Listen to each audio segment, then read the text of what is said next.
Sir, महापालिका प्रभाग क्रमांक 7 मध्ये तुमच्या सुविद्य पत्नी सभापतीपदी निवडून आलेला आहे. गेल्या 5 वर्षाच्या म्हणजे जवळपास 5 वर्षापेक्षा जास्त कालावधी महापालिकेमध्ये प्रशासक काळ राहिले आहे. आता सभापतीपदी पत्नी निवडून आले, काय विजन आहे तुम्ही? सर्वप्रथम सर्वांना संत रविदास जयंतीच्या खूप शुभेच्छा. आज खास करून जयंतीनिमित्त आमचे महाराष्ट्राचे प्रदेशाध्यक्ष रवींद्र चव्हाण साहेब हे येथे आलेले आहेत. आणि तुम्ही विचारलं की प्रभाग समिती 7च्या सभापती निवड झाल्यानंतर तुमचं काय केलं आहे, तर 5 वर्षाचा प्रशासक काळ राहिलेला आहे.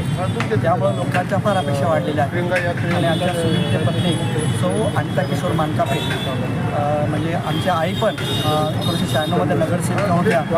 थोडंफार असं काम करायचं, काय काम करायचं माझ्यावर जबाबदारी होती त्यावेळेसही आणि आता पण आहे. तर मी नगरसेविकेचा सभापतीचा समन्वयक म्हणून काम करणार आहे. जे प्रशासनानं सांगितलेलं आहे समन्वयक म्हणूनच काम करणार आहे. आणि त्यांनी सांगितलेलं आदेशित केलेलं अधिकाऱ्यांना वगैरे त्याचा फॉलोअप मी घेणार आहे.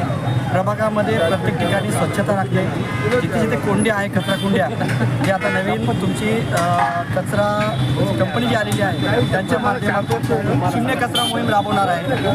प्रत्येक हातगाडीवर जी प्लास्टिक बॅग वस्ती असते ती प्लास्टिक बॅग त्यांना आम्ही सांगणार आहे की प्लास्टिक बॅग याच्यानंतर वापरायचं नाही आहे. एवन हे सांगतो की जिथं नॉनव्हेजचं दुकान आहे मटणाचं वगैरे तिथं पिशव्या सर्रास पण दिल्या जातात. तर आम्ही तिथे त्यांना सांगणार लोकांना की तुम्ही डबे घेऊन जात जा म्हणून. डबे घेऊन झालं म्हणजे ऑटोमॅटिक प्लास्टिक डायरेक्ट नाही म्हणजे प्लास्टिकच ना हे होऊन जाईल, कॅन्सल होऊन जाईल. त्याच्यानंतर प्रभागामध्ये प्रत्येक ठिकाणी आता गॅसचे कामही चालू आहे. त्याच्यानंतर GVPR कंपनीमार्फत प्रत्येक ठिकाणी समांतर जलवाहिनीचं आमचे कार्यसम्राट कॅबिनेट मंत्री माननीय अतुलजी सावे साहेब यांच्या प्रयत्नाने शहरासाठी फार मोठी योजना आणलेली आहे. आणि त्या योजनेतून आम्ही आमच्या प्रभागामध्ये ज्या ज्या ठिकाणी समांतर जलवाहिनीचं काम बाकी आहे ते पूर्ण करून घेणार आहे.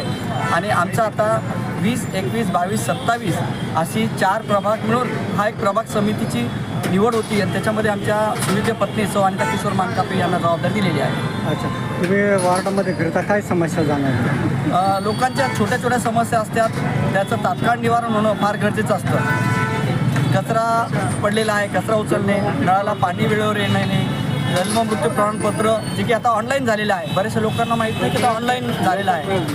ते लवकर मिळत नाही, त्यासाठी आम्ही प्रयत्न करणार. काय आव्हान करणार तुम्ही मतदारांना पूर्ण प्रभागामध्ये कचरामुक्ती, योग्य वेळेवर पाणी सोडल्यानंतर पाण्याचं नियोजन कसं करता येईल, रस्त्यावर पाणी आलं नाही पाहिजे कारण पिण्याचं पाणी फार महत्त्वाचं आहे. हे सगळं तुम्ही जे रस्त्यावर सोडता पाणी म्हणजे घर धुणे, ओटे धुणे वगैरे त्याच्यावर आम्ही पायबंद करणार आहे.